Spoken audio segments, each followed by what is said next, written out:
well, our 2 minutes is up. Our thread noodles are boiled. And we're taking it over here to the sink, and we're going to put them in there so they now look like this gelatinous. It looks sort of like a jellyfish. And we have a nice little strainer here, which I recommend you get. So we want to get all the water out of there.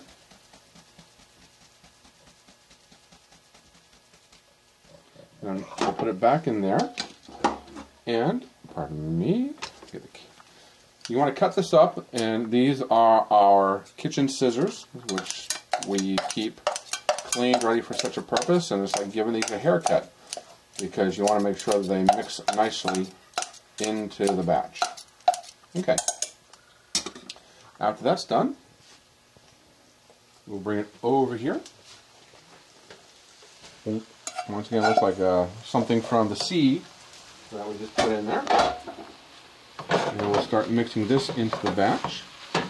And then what I would like is for my assistant to go and get the eggs out of the refrigerator so we can get ready to add the eggs. The other reason you want to cut these up is if you don't cut these up, they just kind of glob together inside of the batch here, and then you don't get any kind of a mix. And obviously, the more we mix this, the more these will break up. All right, if you would please go and pour those eggs in there, Ryan. All right, that is 3 eggs that we're pouring into the mix. We'll turn this heat up just a little bit, and we want to get this all mixed in here. You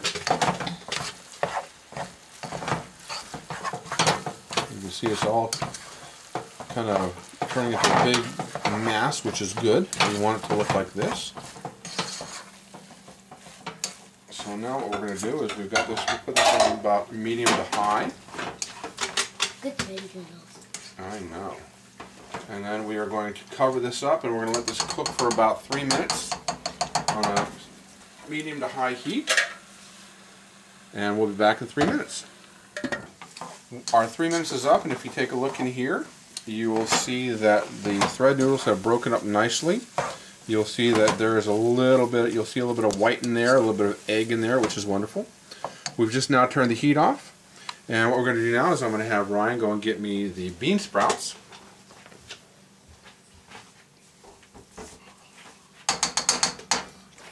Careful there, buddy. All right, don't want to trip. Okay, pour them in there. Okay. Okay, honey. Let me finish. There we are. Bean sprouts, they are, there you go, high water content in bean sprouts. So we're going to get those mixed in there. And then last but not least, we are going to need to get the, what do we got last, what we have last, Ryan? What's last over there? Those Yeah. salads. Well, cabbage. Looks like a salad, yes. Okay, so now you want to pour that in there.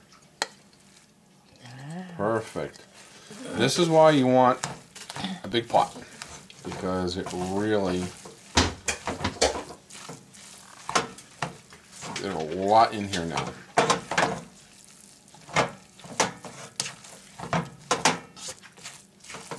Now, even though we've turned the heat off, there's still a lot of heat in here.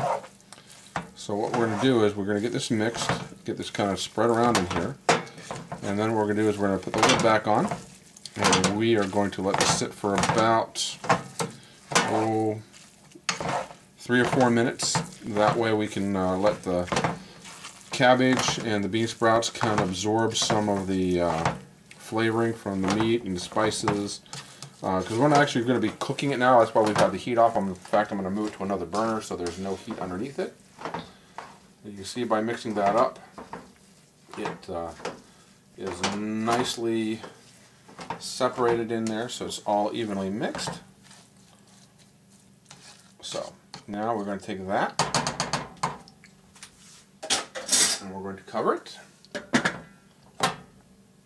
and we're going to let it sit for about 5 minutes. And then after that, we're going to transfer it to a big bowl to cool, and after that we'll start wrapping. So we'll see you in a little bit. Alright, well, our 5 minutes are up. This is what the mix looks like now. It's settled down a little bit. So we're going to Make sure that you don't dump it on yourself. As my wife was, that came real close. It came out real close to falling out over the side here. So once you're done, you have this beautiful mix, which unfortunately if we had the ability to smell on video camera, you would see how well this smells.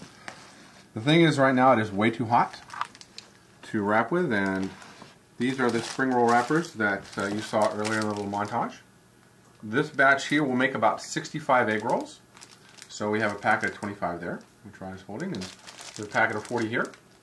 So what we're going to do is we're going to take a break for a while, because it's going to take about, you really want about 35-45 minutes to let this air cool, so that it's going to be comfortable enough for you to handle, and that way you can wrap them. You could actually, if you had to, take this and cover it up, put it in the refrigerator overnight, and then put it back in a pot and just warm it up a little bit before wrapping it if you didn't have time to wrap it the same day. We've done that before, and it's worked very well for us. So thank you very much for your help, buddy. You're welcome.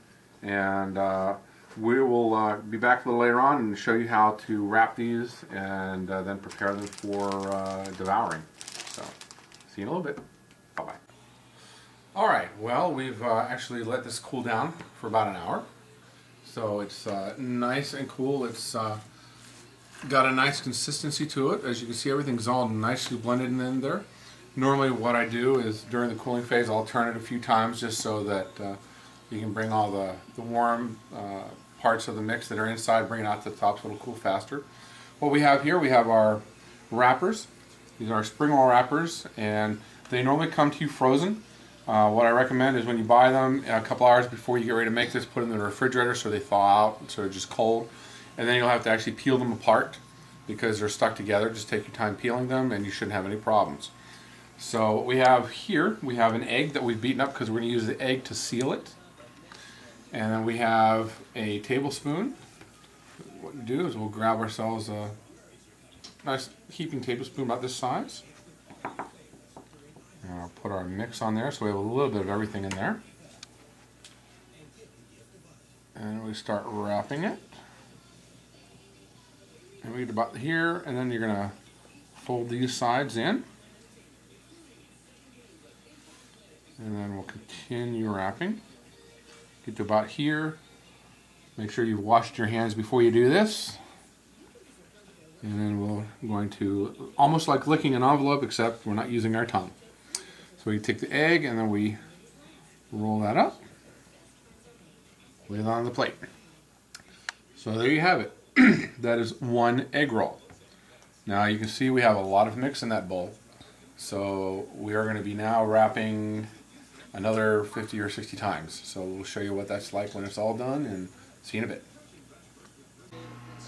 Alright, well, we have finished wrapping all of our egg rolls. So now you have a choice. You can go ahead and fry them and eat them right away, or you can put them in the freezer for storage for later. Now you can either put them in a Ziploc bag and try to get all the air out. I have a food saver which I like to use, and I usually pack about 10 at a time. In this case what I'm doing is I'm packing it just so I get enough air out where I'm not crushing it all together.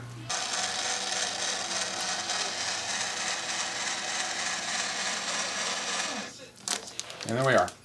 This is a bag of 10 freshly made egg rolls, which will probably last about 6 months in the fridge, in the freezer. So I'm going to wrap all the rest of these and store them away for later. And thank you very much for watching Egg Roll 101. Bon appetit. I hope you enjoy making these and enjoy eating them. Take care. Bye-bye. Alright, well, I'm glad you had a chance to watch the video of how it's made.